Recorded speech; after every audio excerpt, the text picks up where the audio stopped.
Hello दोस्तों, कैसे हैं आप सभी लोग। तो सीट ईवीएस की क्लास को हम कंटिन्यू करते हुए, और क्लासेस आपको कैसी लग रही है कमेंट सेक्शन में ज़रूर बताएं। और यदि आपको क्लासेस और क्वेश्चन का अच्छा लगता है तो आप लोग अपने दोस्तों में शेयर कर सकते हैं और चैनल को सब्सक्राइब कर सकते हैं। फ़िलहाल आप लोग टेलीग्राम चैनल ज्वाइन कर लीजिए, जिसका लिंक मैंने डिस्क्रिप्शन में दे दिया है।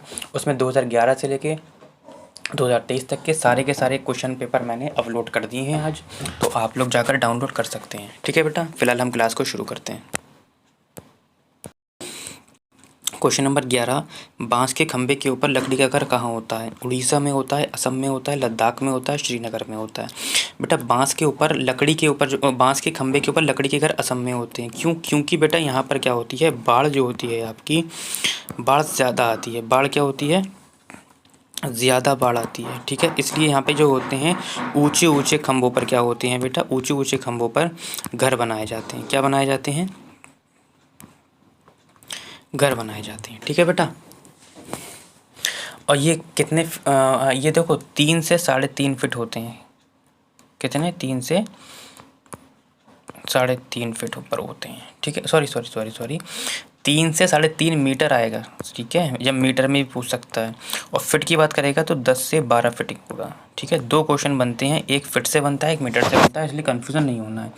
अगर मीटर में पूछेगा तो 3 से 3.5 मीटर बताना है आपको, और अगर फिट में पूछता है तो 10 से 12 फिट बताएगा। ठीक है, तो ऑप्शन यही होंगे, इससे ज़्यादा नहीं हो सकते।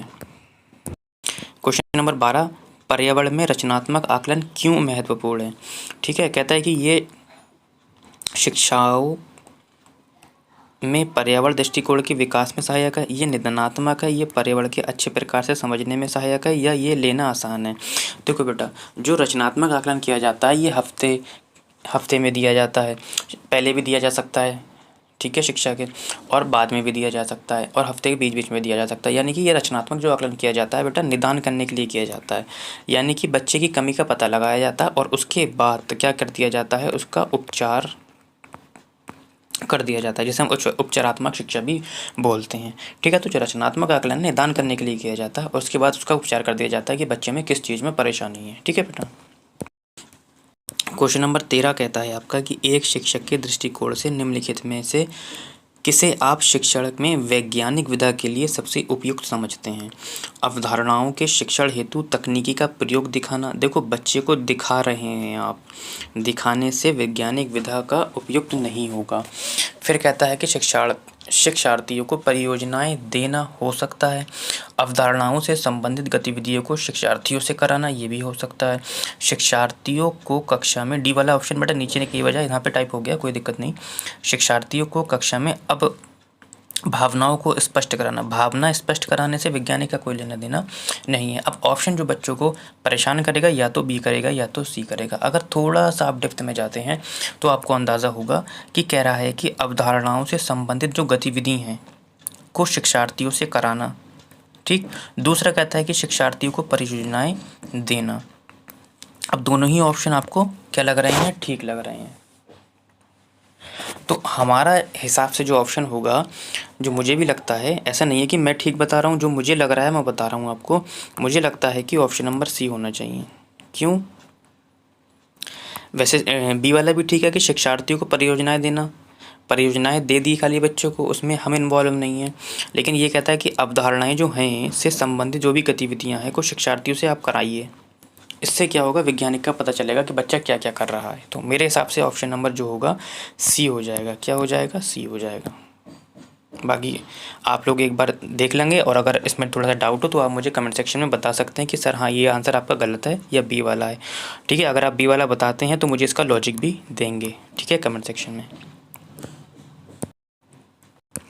क्वेश्चन नंबर 14 कहता है कि कौन सी पक्षी अपनी गर्दन झटके से, कई बार मैं क्वेश्चन करा चुका हूँ कि जब गर्दन को झटके से घुमाने की बात होगी तो बेटा हम क्या लगाएंगे? मैना लगाएंगे। और यदि जब वो किसकी बात करेगा, जब वो कहेगा कि 270 डिग्री घुमा लेता है, या किसी किसी किताब में 360 डिग्री घुमा लेता है, घुमाने की बात करेगा, तो बेटा हम उल्लू को लेंगे। कौवा बेटा क्या होता है, इलाके के किसी भी पेड़ की, इलाके के किसी भी पेड़ की सबसे ऊंची डाल पर घोंसला बनाता है। तोता जो होता है बेटा कैसा रहता है? झुंड में रहता है। कैसे? झुंड में रहता है। ठीक है।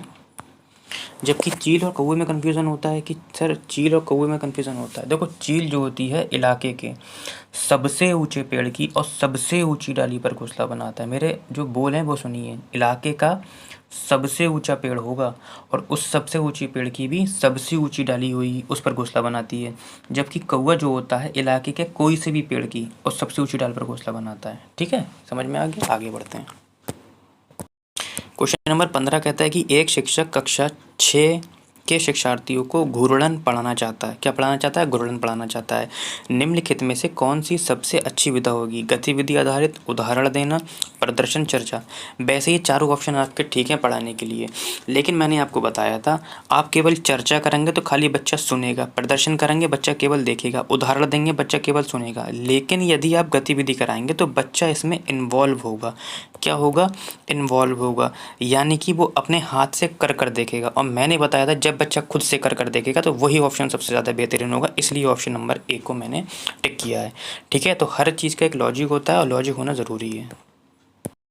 क्वेश्चन नंबर 16 कहता है कि संसार में पाए जाने वाले सबसे लंबे सांप कौन से हैं? एनाकोंडा है, बोआ है, अजगर है, वाइपर है। तो कौन हो जाएगा बेटा? एनाकोंडा है। भारत में कितने प्रकार के सांप पाए जाते हैं बेटा? तो भारत में 4 प्रकार के सांप पाए जाते हैं। ये मैं आपको बता चुका हूँ। कौन कौन से होते हैं? नाग, करैत और अफाई। ठीक है, और चौथा होता है दुबैया।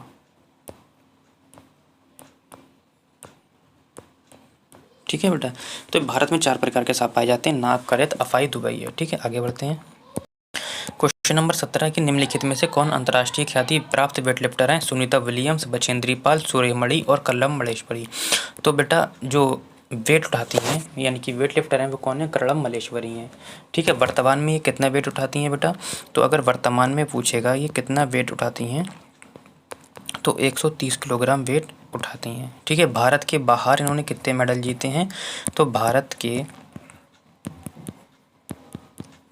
बाहर इन्होंने 29 मेडल जीते हैं। यहीं से क्वेश्चन बनता है, घुमा फिरा के दे देता है, 50 मेडल कर देता है, 1.5 क्विंटल वजन कर देता है। इस तरीके से इनकी एक छोटी बहन है जो अभी से ही वेट उठाने का काम कर रही है। ये भी 11 साल की जब थी तब से वेट उठाने का काम कर रही हैं। इनके पिताजी कौन है बेटा? तो जो इनके पिता हैं वो क्या हैं बेटा? हवलदार हैं। क्या हैं? हवलदार हैं। ठीक है, आगे बढ़ते हैं। अच्छा, सूर्यमणि के बारे में थोड़ा बता देता हूँ, याद आ गया बेटा। जो सूर्यमणि हैं ये कहाँ की निवासी थी? ये झारखंड की निवासी थी। ठीक है, ये एकमात्र महिला थी वहाँ की जिन्होंने क्या किया था? बीए किया था। लेकिन ऑप्शन में क्या दे देता है? पीएचडी दे देता है। तो आपको ये याद रखना है। इनके यहाँ क्या होता है बेटा? इनके यहाँ टिन की खेती होती है। ठीक है बेटा, आगे बढ़ते हैं। बछेंद्री पाल ये क्या है? प्रथम महिला हैं जो कहाँ चढ़ी थी? आपकी माउंट एवरेस्ट पर चढ़ी थी। कहाँ चढ़ी थी? माउंट एवरेस्ट पर चली थी। वर्तमान में माउंट एवरेस्ट की लंबाई ऊंचाई कितनी है? 8850 है। ठीक है बेटा, आगे बढ़ते हैं। क्वेश्चन नंबर 18 कहता है कि चिराऊ नाच कहाँ के लोग करते हैं? झारखंड के, मिजोरम के, मणिपुर के या मेघालय के? तो बेटा चिराऊ नाच मिजोरम में होता है। क्वेश्चन नंबर सेकंड लास्ट की निम्नलिखित में से कौन सी गैस पॉप की ध्वनि के साथ चलती है? बहुत ही अच्छा क्वेश्चन है। हाइड्रोजन है, नाइट्रोजन ऑक्साइड है, ऑक्सीजन है या सल्फर डाइऑक्साइड है? ठीक है, तो पॉप की ध्वनि से कौन सी गैस चलती है आपको ये बताना है। तो ऑप्शन हो जाएगा बेटा आपका हाइड्रोजन। ठीक है, आगे बढ़ते हैं। क्वेश्चन नंबर 20 कहता है कि मधुमेह रोग के इस हार्मोन द्वारा नियंत्रित होता है। तो मधुमेह रोग जो होता है किसके द्वारा नियंत्रित होता है? एड्रेनलिन, थाइमोसिन, थायरॉक्सिन या इंसुलिन? तो बेटा इंसुलिन की हार्मोन होता है, इसी के कारण क्या होता है? मधुमेह रोग क्या होता है हमारा? नियंत्रित होता है। ठीक है, जो परेशानी होती है इसी के बढ़ने या कम होने से होती है। बढ़ने या क्या कम होने से होती है। तो बेटा क्लास कैसी लगी कमेंट सेक्शन में ज़रूर बताएं। और अगर आप लोगों ने टेलीग्राम चैनल ज्वाइन नहीं किया है तो कर लीजिए। वहाँ पे मैंने 2011 से लेके 23 तक के सारे पेपर को अपलोड कर दिया है, वहाँ से जाकर डाउनलोड कर सकते हैं।